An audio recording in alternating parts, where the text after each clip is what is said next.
Como a vida começou. Shakespeare tem o costume desconcertante de misturar nobreza e tolice, e é assim que o louco rei Lear, debaixo de forte tempestade, tem por companhia apenas o pobre bobo que o servia na corte.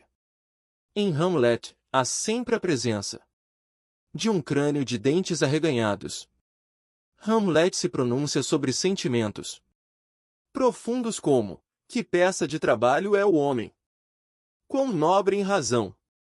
Quão infinito em faculdades! Enquanto isso, o primeiro coveiro faz piadas sobre a rapidez da putrefação de um corpo em solo úmido, inclusive o corpo de grandes homens. Sua zombaria leva Hamlet a um humor mórbido. Afinal, de que valem pensamentos nobres? Ele pergunta: o grande César, morto e empotornado, pode a fenda vedar ao vento irado? Em termos de ciência, a física é Hamlet, e a biologia é o primeiro coveiro. A física se expressa através de equações elegantes enquanto a biologia lida com a confusão da vida e da morte. Os físicos dissecam o espaço-tempo, os biólogos dissecam lombrigas e sapos. Durante muito tempo, os físicos não se preocuparam com os mistérios da vida. Erwin Schrödinger escreveu um pequeno livro intitulado O que é a vida? Mas seus colegas viram isso como uma excentricidade, uma peça de misticismo e não de ciência, pelo menos não da ciência da relatividade e da mecânica quântica, que deveria ser a área de Schrödinger. Na verdade, ele tentou juntar a genética com a física, mas em 1944 a estrutura do DNA ainda era desconhecida. Mesmo depois da descoberta da dupla hélice, na década seguinte, a física continuou distante da biologia, uma situação que só foi mudar gradualmente nas últimas décadas. Equações e teorias, dados científicos e resultados são coisas distantes. A vida acontece aqui e agora. Uma das coisas mais esquisitas sobre estar vivo é que não sabemos como isso aconteceu nem quando aconteceu. Se examinamos qualquer ser vivo, um vírus de gripe, o Tyrannosaurus rex, uma árvore ou um recém-nascido, antes dele havia outro ser vivo. A vida nasce da vida. Obviamente isso não explica onde a vida começou, porém de algum modo ocorreu a transição de matéria morta para matéria viva. Na bioquímica, esse momento fundamental é explicado colocando-se compostos inorgânicos de um lado e orgânicos do outro. O composto orgânico se define como uma substância química que só surge em seres vivos, organismos. O sal é inorgânico, ou seja, não tem como base o carbono, enquanto o fluxo de proteínas e enzimas produzidas pelo DNA é orgânico. Não está claro se essa divisão consagrada realmente nos ajuda a saber como a vida começou. A separação entre compostos orgânicos e inorgânicos é válida na química, mas não como definição de vida. Alguns aminoácidos, as estruturas das proteínas, podem estar presentes na superfície de meteoritos. Na verdade, uma das teorias sobre a origem da vida sustenta que a primeira centelha veio desses meteoritos, quando caíram na Terra. Sendo totalmente franco, a vida é uma inconveniência enorme para a física. A biologia não se encaixa em equações abstratas.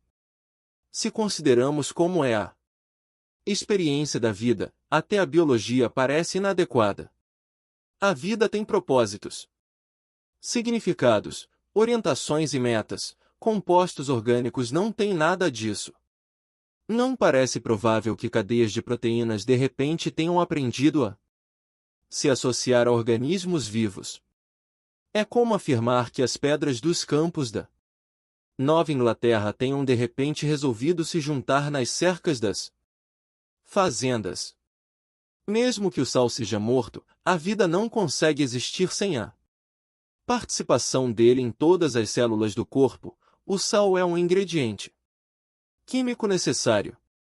O fato de que a vida vem da vida significa que os seres vivos querem continuar vivendo. A menos que a extinção seja completa, a evolução parece ser uma força ininterrupta. Mas por quê? É dito que éons atrás, há aproximadamente 66 milhões de anos, um meteoro gigante se chocou com a Terra, varrendo dela os dinossauros, provavelmente porque a colisão criou tanta poeira na atmosfera que a luz solar foi bloqueada, tornando o planeta frio demais para a sobrevivência dos dinossauros. Ou então porque a vida vegetal murchou e toda a cadeia alimentar entrou em colapso, impossibilitando a sobrevivência dessas criaturas imensas. A partir dessa extinção em massa, as criaturas sobreviventes, antes pequenas, insignificantes, passaram a ser o centro da vida que restou. A era dos mamíferos se tornou possível. Houve um novo florescimento, e o mundo pós-dinossauros de hoje parece muito mais rico e muito mais diversificado. O surgimento da vida é tanto óbvio quanto místico. A alga esverdeada que se forma na superfície dos lagos não evoluía há centenas de milhões de anos. Nem os tubarões, plânctons, caranguejos, libélulas ou uma porção de outras formas de vida que conviveram com os dinossauros. O que leva algumas criaturas a ficarem estáveis enquanto outras são levadas a galope pela trilha da evolução? Os hominídeos primitivos se diferenciaram até chegar ao atual Homo sapiens. Em tempo recorde, cerca de 2 milhões a 3 milhões de anos em vez de dezenas ou centenas de milhões. Em ciência, dizer que as questões relevantes são como e não porque é um axioma. Queremos saber como a eletricidade funciona, não porque as pessoas desejam aparelhos televisivos maiores. Mas a evolução da vida continua a levantar os porquês. Por que a toupeira abandonou a luz e preferiu viver nos subterrâneos? Por que os pandas só se alimentam de bambu? Por que as pessoas querem filhos? Deve haver algum tipo de propósito ou de significado. Ou será que o universo consciente já traz as sementes do propósito e do significado desde o início? Como as coisas estão, tal especulação encontra uma resistência considerável na comunidade científica. A visão corrente sustenta que o universo não tem propósito nem significado. Portanto, antes de oferecer um novo modelo sobre o início da vida, devemos desmantelar primeiro o pensamento convencional. Em um universo consciente, tudo já está vivo. A observação de que a vida vem da vida acaba sendo uma verdade cósmica. Compreendendo o mistério. Os elementos químicos do corpo humano são a razão de o corpo estar vivo. À frente de todos os compostos químicos está o DNA, ácido desoxirribonucleico, que contém o código da vida. Porém, se dermos um passo para trás, o DNA pode parecer um referencial estranho, talvez impraticável, para descobrirmos o mistério sobre o início da vida. Carbono, enxofre, sal e água supostamente são mortos, sendo ao mesmo tempo totalmente necessários à vida. Então, por que os compostos orgânicos devem ser privilegiados? Seja um micróbio, seja uma borboleta, um elefante ou uma palmeira, o que um ser vivo faz não é igual àquilo de que ele é feito. Não há combinação química que faça um piano escrever uma peça musical. Assim como o corpo humano, a madeira do piano é composta inteiramente de elementos orgânicos, principalmente celulose. Não há nenhum aspecto da celulose que explique a música dos Beatles, ou qualquer outra. Tampouco a química do corpo humano explica atividade alguma de alguém. A genética estaria assim. Num terreno movediço. Talvez alguém faça uma reivindicação específica em defesa dos compostos químicos do corpo humano, por oposição aos compostos sem vida da água do mar e de um pedaço de madeira, mas sempre haverá uma falácia qualquer.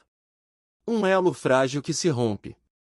Uma maneira de ilustrar isso é através de um aspecto de todas as células vivas conhecido como nanomáquinas, entidades microscópicas que funcionam como fábricas, que produzem os compostos químicos necessários para que uma célula sobreviva e se multiplique. As nossas células não precisam reinventar a roda. O DNA não é feito do início a cada vez que uma nova célula é criada. Em vez disso, o DNA se divide ao meio a fim de formar uma imagem espelhada de si mesmo, e é esse o material genético de uma nova célula. Não há explicação sobre como esse ato de repetição veio a ocorrer da primeira vez, mas vamos deixar esse mistério de lado.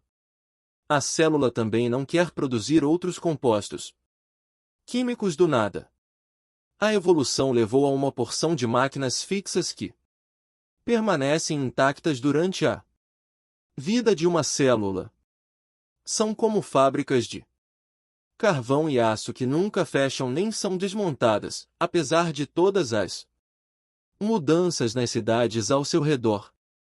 Uma região específica da célula, conhecida como mitocôndria, que propicia a energia da célula é uma nanomáquina tão estável que é transmitida de uma geração a outra sem alteração. Você herdou o seu DNA mitocondrial de sua mãe, e ela, da mãe dela, até onde a trilha evolutiva pode ser traçada. De um jeito ou de outro, a mitocôndria tem se conservado como a fábrica de energia de todas as células. O tráfego de ar e alimento dentro de uma célula está sempre mudando e rodopiando, mas as nanomáquinas são imunes a ele. Na verdade, elas o orientam de várias maneiras. O mecanismo da vida? Se queremos chegar ao começo de tudo, as nanomáquinas estão no centro do mistério. Mas, como Alice, primeiramente precisamos atravessar o espelho e chegar ao mundo onde as coisinhas pequenas, átomos e moléculas, se sobressaem.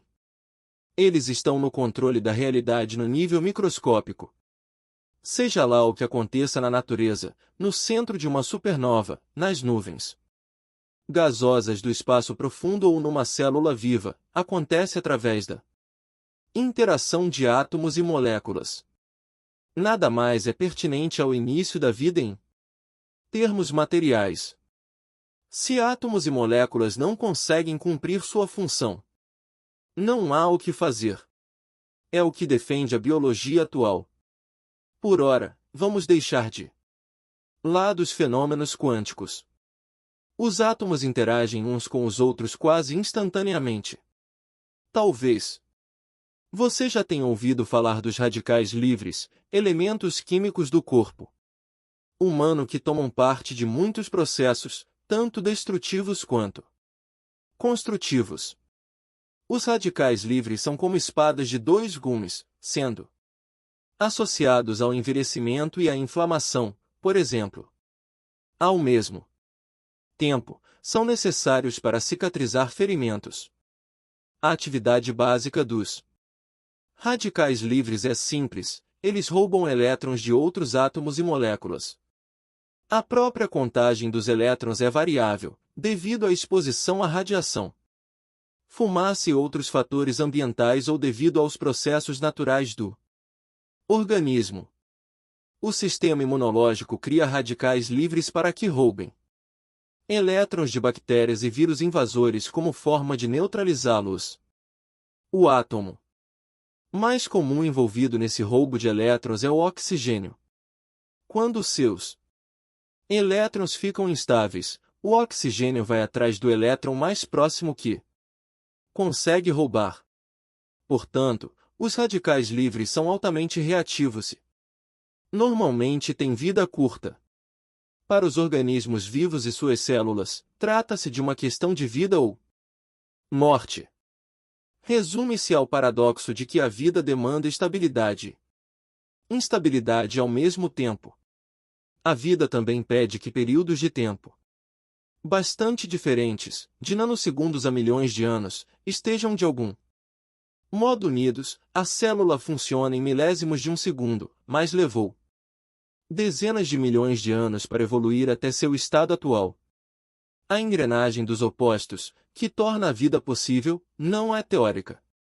Dentro de uma célula, alguns átomos e moléculas devem ser liberados a fim de cumprir várias tarefas, juntando-se a outros átomos e moléculas. Mas, uma vez tendo cumprido a tal tarefa, substâncias estáveis devem persistir sem nunca se alterar. Mas que átomo vai para onde? Eles não têm etiquetas. Para completar o problema, alguns dos elementos químicos orgânicos mais importantes, principalmente a clorofila, das plantas, e a hemoglobina, presente no sangue dos animais, levam esse equilíbrio sutil a extremos impressionantes, entre estabilidade e instabilidade. A hemoglobina se encontra no glóbulo vermelho do sangue e constitui 96% do peso seco da célula. Sua função é transportar o oxigênio pela corrente sanguínea a todas as células do corpo. O tom vermelho do sangue se deve ao ferro encontrado nela, que fica vermelho depois de obter um átomo de oxigênio, da mesma forma que o ferro fica avermelhado quando enferruja. E pela mesma razão, quando os átomos de oxigênio chegam ao seu destino, eles são liberados, o vermelho esmaece e é por isso que o sangue em nossas veias parece azulado. O sangue venoso é o que volta aos pulmões, onde o transporte de oxigênio começa novamente. A capacidade da hemoglobina de levar oxigênio é 70 vezes maior que se o oxigênio fosse simplesmente dissolvido no sangue. Todos os vertebrados apresentam hemoglobina, menos os peixes, que, em vez de respirar ar, obtêm oxigênio da água, por meio de suas gueuras, num processo diferente. A hemoglobina é um milagre de estrutura. Já que atravessamos o espelho, vamos imaginar que entramos na molécula da hemoglobina como se ela fosse um edifício abobadado como uma estufa, com teias de moléculas menores, que formam vigas e hastes. Em princípio, seria até difícil enxergar os átomos de ferro, que são a razão da existência da hemoglobina. Tiras de hemoglobina formam hélices enquanto outros elementos químicos unem essas hélices, funcionando como parafusos. Se prestarmos atenção aos padrões construídos, veremos que as correntes proteicas apresentam um formato específico. As proteínas têm subunidades, cada uma junto da única coisa que não é uma proteína, os átomos de ferro, que ficam envoltos em hemos, anéis de proteína. Em termos estruturais, existem também dobras e bolsos específicos, que precisam estar no lugar certo. Vamos imaginar pessoas ricas que morem em mansões enormes, de maneira que pareça que esse espaço todo, em termos práticos, é um grande desperdício. A molécula da hemoglobina é composta de 10.000 átomos, que criam um espaço amplo para abrigar 4 átomos de ferro, que, por sua vez, carregam 4 átomos de oxigênio.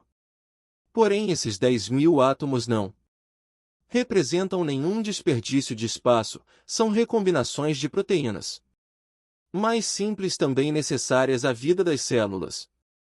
Além de possuir hidrogênio, nitrogênio, carbono e enxofre, a estrutura da hemoglobina contém oxigênio. Portanto, a tarefa que a matéria inorgânica existente na Terra teve que encarar, há bilhões de anos, foi a seguinte: Era preciso liberar oxigênio na atmosfera sem que ele fosse capturado por átomos e moléculas vorazes. Ao mesmo tempo, parte do oxigênio precisava ser capturada para formar compostos orgânicos complexos. A hemoglobina teve que se ajustar internamente de modo a conter 4 átomos de ferro, que não se encontram em centenas de outras proteínas, inclusive naquelas que nos fazem lembrar da hemoglobina. Em suas funções, os átomos de ferro não podiam ser envoltos por essa proteína e se manter inertes como diamantes em um cofre. O ferro tinha que receber uma carga, como um íon positivo, de modo a poder capturar os átomos de oxigênio. Mas, ao mesmo tempo, isso deveria ocorrer de forma que ele não capturasse nenhum oxigênio já em uso para formação de proteínas. Por fim, o mecanismo necessário para a construção de todos esses elementos químicos orgânicos tinha que se lembrar de como repetir tudo isso novamente, enquanto outras nanomáquinas da célula tiveram que se lembrar de centenas de processos químicos diferentes, mas sem interferir no mecanismo que produz a hemoglobina. Enquanto isso, no núcleo da célula, o DNA tinha que se lembrar de todos esses processores e ativá-los no momento exato. Independentemente de como analisemos esses processos, tudo isso é muito para se esperar de um átomo, cujo comportamento natural é se unir instantaneamente ao átomo vizinho e permanecer em sua forma mais estável. E essa forma de se comportar continua em voga, os incontáveis sextilhões de átomos das estrelas, nebulosas e galáxias agem como sempre agiram, bem como os átomos do Sistema Solar, do Sol e do nosso planeta, além dos átomos dos seres vivos. Esses átomos conseguem se comportar com naturalidade enquanto, ao mesmo tempo, buscam algo criativo por fora, ou seja, a vida. Enquanto a vida animal ia criando a hemoglobina, os processos naturais do lado vegetal da operação criaram a clorofila, que sustenta a vida da planta.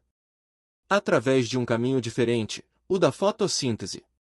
Não vamos nos aprofundar no funcionamento da molécula de clorofila, mas devemos dizer que ela consiste em 137 átomos, cujo único propósito é guardar um átomo de magnésio, diferentemente do ferro carregado pela hemoglobina. Esse átomo de magnésio ionizado, ao entrar em contato com a luz solar, permite que átomos de carbono e água formem um carboidrato muito simples. Como fótons de luz solar conseguem criar esse novo produto é um outro mistério. Mas, assim que a mais simples das moléculas de carboidrato foi gerada pelas folhas das plantas, aconteceu uma revolução evolutiva. O mecanismo que fabrica a clorofila tomou um caminho diferente do que produz a hemoglobina, e é por isso que as vacas comem capim em vez de serem um próprio capim. Observação: na fotossíntese, o único átomo que a clorofila precisa retirar do dióxido de carbono é o carbono, liberando no ar o de oxigênio. Talvez você diga, ah, é daí que vem o oxigênio livre que não pode ser roubado de outro átomo. Mas, infelizmente, a clorofila precisa de uma célula para se desenvolver, e essa célula já precisava do oxigênio livre na sua formação, muito antes de a clorofila começar a funcionar. Agora, temos o contexto adequado para a questão certa. O mistério sobre o início da vida se resume a reações químicas sem vida se tornando reações vivas. Será que a vida é simplesmente uma consequência do comportamento químico universal ao longo da criação? Independentemente da resposta que encontremos, ela ainda precisa explicar por que alguns átomos e moléculas se envolvem nessa atividade viva enquanto o restante continua o seu caminho. A jornada do pequeno ao absoluto nada. Acontece que essa história de a vida vem da vida não é nada simples. O começo absoluto parece não existir. Mas o ímpeto de adentrar ordens de grandeza cada vez menores é irresistível para os cientistas. Os seres vivos mais antigos tinham tamanho microscópico, muito menor que o das células que conhecemos, cuja evolução levou centenas de milhares de anos para ocorrer. As descobertas mais recentes mostram que há 3,5 bilhões de anos, apenas 1 bilhão de anos após a formação da Terra, já existia uma variedade complexa de vida microbiana. Alguns microbiologistas acreditam que pode haver fósseis de bactérias em pedras muito antigas. Mas, toda vez que uma é descoberta e datada, traz consigo o desafio de distinguir se ela é realmente um fóssil ou apenas um vestígio de cristal. Talvez o segredo seja encontrado num nível ainda menor que o de bactérias e vírus, e tenhamos que bater à porta da biologia molecular, a área que nos revelou tudo o que falamos sobre a hemoglobina e a clorofila. O cientista que atende a essa porta apenas balança a cabeça quando perguntamos de onde vem a vida. Os compostos orgânicos tudo já existiam nos seres vivos. Responde: ninguém conhece sua origem. Substâncias químicas não deixam fósseis. Poderíamos lembrá-lo de que há provas da existência de aminoácidos em meteoritos. Outras pessoas especulam que pode ter existido vida em Marte antes de na Terra. Se um asteroide grande o suficiente tiver se chocado com Marte, pedaços de rocha podem ter voado pelo espaço e, se um desses pedaços tiver atingido a Terra, trazendo consigo formas de vida que sobreviveram à viagem pelo espaço sideral, talvez seja assim que os elementos químicos orgânicos tenham chegado até aqui. Antes de fechar a porta, nosso colega biólogo molecular repudia nossa hipótese com a seguinte observação: esse tipo de especulação está mais para ficção científica que para a ciência. Não há evidências que embasem isso. Sinto muito. E é assim que a busca continua, como num pesadelo em que um corredor infinito leva a uma porta depois da outra. Não importa quanto afunilemos o problema, sempre existe um nível menor, mais profundo, até que tudo matéria, energia, tempo e espaço se perca no vácuo quântico e nos deixem uma situação frustrante, pois acreditamos que deve haver uma resposta. Afinal, a vida está aqui mesmo, conosco. A jornada que parte dos seres vivos e nos leva ao nada deve ser reversível. Dizer que a vida vem da vida não nos permite encontrar uma explicação sobre como a vida, afinal, entrou em cena. De maneira curiosa e muito inteligente, o físico Andrei Linde, um dos criadores do multiverso, usa o nada para mostrar por que a vida humana surgiu.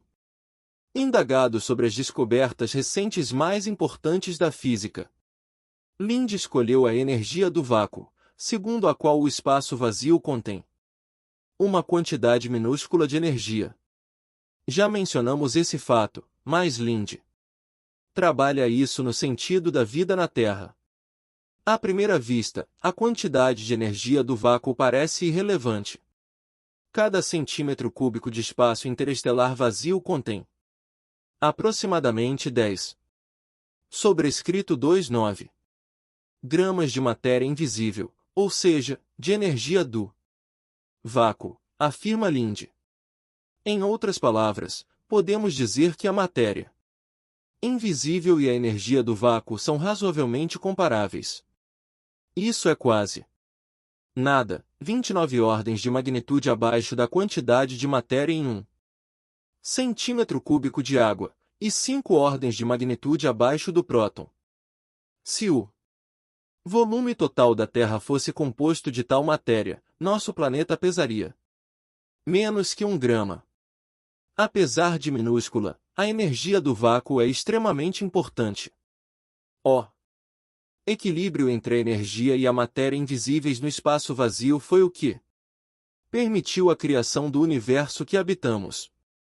Se qualquer um deles se apresenta-se em demasia, o universo ou teria entrado em colapso logo após o Big Bang ou teria se fragmentado em átomos aleatórios que jamais teriam se juntado em estrelas e galáxias. É assim que Lindy encontra a chave para a vida na Terra. Ele acredita que a energia do vácuo não seja constante. Como o universo se expande, a densidade de matéria vai diminuindo à medida que as galáxias se distanciam. Sendo assim, a densidade da energia do vácuo também vai mudar. Acontece que nós, seres humanos, vivemos no ponto de equilíbrio perfeito, e é aqui mesmo que devemos viver. Nós afloramos, a vida aflorou. Num lugar que precisa existir. Por quê? Porque, se a energia do vácuo é o que faz a balança pender para um lado ou para o outro, qualquer valor é possível.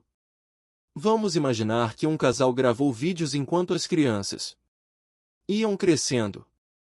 A maioria dos vídeos se perdeu ao longo do tempo, mas ainda existem dois, um tomado de um bebê nascendo e outro da mesma criança aos 12 anos. Mesmo faltando o registro do tempo entre os dois momentos, cada etapa de crescimento entre o dia 1 e os 12 anos deve ter existido. As histórias de Lindy sobre a origem da vida na Terra são as melhores que se pode encontrar, diz ele, e com um viés otimista. De acordo com esse cenário, todos os vácuos desse tipo não são estáveis, mas metaestáveis. Isso significa que, num futuro distante, o nosso vácuo vai se deteriorar, destruindo a vida como a conhecemos nesta parte do universo, e recriando-a outras vezes em outras partes do mundo. Infelizmente há uma mosca na nossa sopa. Dizer que a energia do vácuo é metaestável significa que regiões de instabilidade são eliminadas se alguém está distante o suficiente. O carbono do corpo de uma pessoa que está morrendo é tão estável quanto o do corpo de um recém-nascido. Olhando de longe, o que aconteceu entre o nascimento e a morte parece não importar. Isso é ótimo para as aulas de química, mas inútil na vida real. O estado de vácuo permanece estável enquanto as galáxias nascem e morrem, ou enquanto a espécie humana surge e depois chega à extinção. Isso não explica de onde veio a vida, só mostra que o palco estava pronto para que ela emergisse. Lindy faz um ótimo trabalho ao montar o palco, talvez o melhor até agora, mas ele não nos explica como saímos do nada à origem da vida. Os quantos estão vivos? As especulações sobre o multiverso não resolveram o mistério da vida, mas existem outras pistas que podemos avaliar. Uma delas se relaciona à energia comum, como o calor e a luz, e não a tipos exóticos de energia como a do vácuo. A energia sempre tende a entrar em um estado de equilíbrio, portanto, quando a energia começa a se aglomerar em um ponto, imediatamente ela mesma procura uma maneira de desfazer esse aglomerado e entrar em equilíbrio. É por isso que, quando o aquecimento de uma casa é desligado, seu ambiente interno vai perdendo calor, ficando cada vez mais frio, até que a temperatura dentro e fora da casa seja a mesma, ou seja, a temperatura entrou em equilíbrio. A dissipação de energia é conhecida como entropia, e todas as formas de vida combatem. A vida nada mais é que o acúmulo de energia que não se dissipa, até a morte. Quando estamos na rua esperando o ônibus chegar, no inverno, nosso corpo permanece quente, ao contrário da casa com um aquecimento desligado. E isso não se deve ao isolamento do casaco grosso, mas ao fato de que seu corpo extrai calor dos alimentos e o armazena em uma Temperatura constante, em torno de 36 C. Todas as crianças aprendem isso na escola, mas, se soubéssemos como foi que os organismos descobriram como reverter a entropia, talvez o motivo pelo qual a vida existe seja encontrado aí. Quase toda a energia disponível para a vida em nosso planeta vem da fotossíntese. Além de precisarem de uma reserva própria de energia para crescer, as plantas estão na base da cadeia alimentar de toda a vida animal da Terra. Quando a luz solar atinge as células que contêm clorofila, sua energia é colhida pela planta, sendo quase instantaneamente usada na produção de proteínas e outros compostos orgânicos. Essa transferência de energia acontece com 100% de eficiência. Nenhuma energia se perde na forma de calor. Por analogia, se você vai correr pela manhã, a eficiência de seu corpo em queimar combustível leva a um excesso de calor. Você sua e o corpo esquenta. Além disso, há uma série de resíduos químicos que devem ser carregados dos músculos para a corrente sanguínea. A química não conseguia explicar a precisão quase perfeita da fotossíntese. Em 2007, no Lawrence Berkeley National Laboratory, uma nova explicação com base na mecânica quântica foi desenvolvida por Gregory Engel, Graham Fleming e seus colegas. Já mencionamos que os fótons podem se comportar tanto como ondas quanto como partículas. No momento em que um fóton faz contato com os elétrons em órbita de um átomo, a onda entra em colapso e vira partícula. Isso deveria gerar muita ineficiência na fotossíntese. Como num jogo de dardos, muitos se perderiam antes de atingir o alvo. Mas a equipe de Berkeley descobriu algo único. Na fotossíntese, a luz solar conserva seu estado de onda por tempo suficiente para avaliar todos os alvos possíveis, enquanto, simultaneamente, escolhe qual é o melhor. Ao fazer isso, a luz não perde energia. Os detalhes dessa descoberta de Berkeley são complexos, centrados na coerência quântica de longo prazo, ou seja, na capacidade da onda de se conservar como tal, sem virar partícula. Esse mecanismo envolve o pareamento entre a frequência de ressonância da luz e a das moléculas que recebem essa energia. Vamos pensar em dois diapasões com a mesma vibração. Isso se chama ressonância harmônica. No nível quântico, existe uma harmonia semelhante entre certas frequências de luz solar e as frequências de oscilação das células receptoras. Sabe-se que os efeitos quânticos existem em outros lugares importantes, onde o micro se encontra com o macro. A audição é estimulada na orelha interna pelas oscilações que são de escala quântica, sendo menores que 1 nanômetro, ou seja, 1 bilionésimo de metro. O sistema nervoso de alguns peixes é sensível a campos elétricos muito sutis e nosso próprio sistema nervoso gera efeitos eletromagnéticos também muito pequenos. A troca entre íons de potássio e sódio nas membranas das células cerebrais dá origem a sinais elétricos que são transmitidos pela célula. Uma teoria inteiramente nova postula que seres vivos estão enfiados em um biocampo que se origina no nível eletromagnético, ou talvez em um nível quântico ainda mais sutil, mas ainda inexplorado.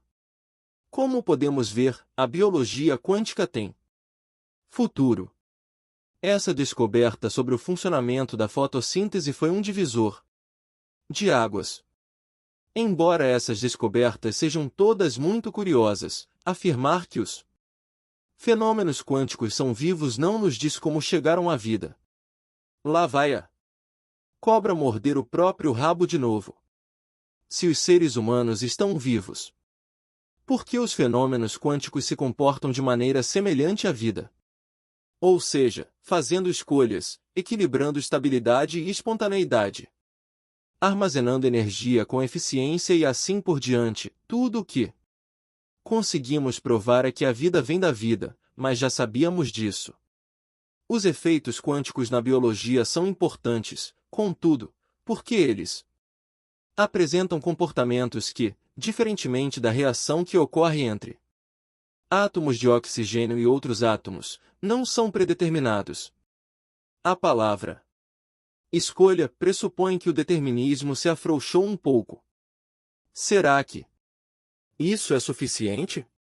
Enquanto as folhas se agitam nas árvores, a luz solar é usada para formar carboidratos graças a uma decisão quântica. No entanto, isso não basta para nos mostrar que decisões são tomadas quando uma única célula do fígado desempenha uma série de processos coordenados com trilhões de outras células. Ao construir uma casa, é importante saber como cimentar cada tijolo, mas isso não é o mesmo que projetar e construir a casa inteira. Do como, para o porquê. Com a ciência se abstendo de explicar como a vida se originou, talvez estejamos fazendo a pergunta errada. Se alguém joga uma pedra em uma janela à meia-noite, não vemos quem fez isso, afinal, está escuro. Mas é irrelevante perguntar por quê. Está claro que a nossa vida tem um propósito. Ao contrário da natureza, que nos dizem não ter propósito algum. Simplesmente é. Não ter propósito não tira o sono dos quarks, átomos, estrelas e galáxias. Então por que sair pela tangente e criar organismos vivos? Que são movidos à comida, acasalamento e outras razões para estar vivo. Acreditamos que a ausência de propósito é inconcebível. Enquanto formos humanos, sempre haverá uma razão para que a leve a B. Não há outra maneira de usar o cérebro. Sem propósito não há eventos, ao menos não como eles são percebidos pelo sistema nervoso humano. Digamos que alguém esteja vivendo em uma ilha deserta há 60 anos. Um dia um pacote cai do céu e, ao abri-lo, ele encontra dois objetos, um smartphone. É um computador de mesa. Ambos funcionam a bateria. Logo descobre que o smartphone, embora em nada lembre o que conheceu nos anos 1960, também é um aparelho de telefone. Conhecendo sua função, não tem dificuldade nenhuma ao usá-lo. Não precisa saber como o smartphone é por dentro se souber que, apertando os botões, ouvirá uma voz do outro lado.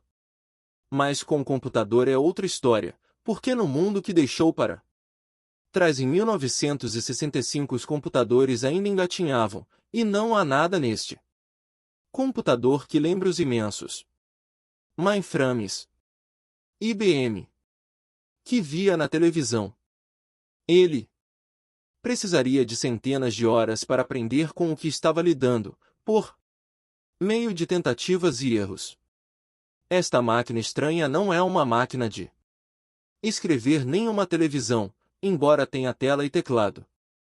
Digamos que a pessoa tem inclinação para a mecânica e abre o computador para ver como funciona.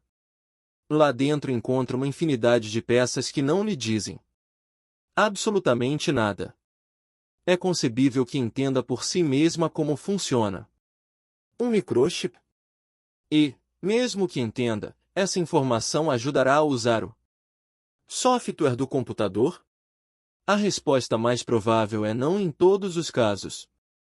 Mesmo sabendo para que o computador e o telefone existem, desmontar a máquina não ajudará a ir do como ao porquê. Muitos passageiros não sabem como o avião consegue voar, mas embarcam porque precisam ir a algum lugar. Por quê? Viajar de avião é suficiente. Os aviões existem para nos transportar mais rapidamente que um carro ou um trem. Então, por que a vida existe? Certamente não. Precisaria existir todos os componentes químicos e processos quânticos que interagem para criar a vida já são suficientes por si próprios. Assim como a criação de Frankenstein ganha vida ao ser sacudida pela descarga elétrica de um raio, seria muito bom que algum gatilho físico, uma fagulha da vida, a fizesse acontecer automaticamente. Mas esse gatilho não existe. Diante do vasto panorama dos organismos vivos, nos deparamos com o fato inegável de que a vida vem sempre da vida, e não da matéria morta. Mesmo nos laboratórios onde são criadas novas bactérias, o que é chamado de vida artificial continua sendo uma recombinação de DNA. S fatiados-se, picados. Se alguém se dispuser a criar um micro-organismo específico que se alimenta de petróleo, o que seria muito útil para limpar vazamentos de óleo no mar, essa nova forma de vida só teria sucesso se fosse trabalhada com organismos preexistentes que já se alimentam de óleo. Sem um objetivo em mente, apenas retalhar o DNA não levará a lugar nenhum. Mas a natureza não teve tanta sorte. Criou os organismos vivos às cegas, sem saber com antecedência do que precisaria para construí-los. A natureza não sabe se cometeu algum erro pelo caminho, porque, se não sabemos aonde queremos chegar, não há escolha certa ou errada. Bilhões de anos atrás, os átomos de oxigênio nem suspeitavam que a vida estava logo ali, dobrando a esquina. Nunca lhes disseram que a luz do sol seria colhida ou que eles seriam necessários à química orgânica. A vida provocou imensas adaptações no nosso planeta, mas os átomos de oxigênio não se adaptaram. Os cientistas dão de ombros e insistem em dizer que a natureza cega criou a vida por processos automáticos e deterministas. A ligação de átomos resulta em moléculas simples, a ligação de moléculas simples resulta em moléculas mais complexas. Quando essas moléculas são complexas o bastante, a vida surge. No que diz respeito à ciência moderna, essa história que não convence ninguém é tudo o que temos. Para encontrar uma história melhor, temos que conseguir explicar por quê a vida foi necessária em um sistema, o planeta Terra, que já funcionava perfeitamente sem ela. Não precisamos saber como, não é isso que estamos dizendo. Digamos que queremos comprar uma casa. Vamos ao banco, e o funcionário responsável nos entrega uma pilha de papéis para preencher.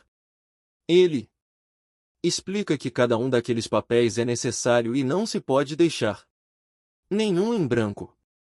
Se as suas credenciais forem consideradas insuficientes, em qualquer momento do processo, a transação não será efetivada. Milhões de pessoas respiram fundo e preenchem cada linha por uma única razão: elas querem uma casa. Por terem um objetivo em mente, suportam todas as dificuldades. A natureza passou por milhares de etapas interligadas para produzir os organismos vivos. Você realmente acredita que tudo isso aconteceu sem um objetivo? É como o cliente que vai ao banco, preenche dezenas de formulários e um dia lhe dizem: esta casa é sua. Você não veio aqui para comprar uma casa, nem sabia para o que servia esta pilha de papéis. Agora sabemos o que nos falta para entender de onde veio a vida. Sem que haja um porquê, o projeto todo é improvável demais. Admitir que o objetivo é a ocorrência de vida, ao invés de acreditar em possibilidades aleatórias, faria tudo ficar milhares de vezes mais fácil de explicar. Mas, então, um novo mistério se apresenta. Se a vida fazia parte do cosmos desde o início, a mente também fazia? Será que já no instante do Big Bang a mente humana era Inevitável? Fazemos essas perguntas por uma razão muito simples. A menos que o universo seja consciente, é impossível que a mente seja criada a partir de uma criação inconsciente. Sherlock Holmes costumava dizer a Watson que, eliminando todas as soluções possíveis, a que sobrasse teria que ser a verdadeira. Neste caso, é difícil acreditar em um universo que pensa o tempo.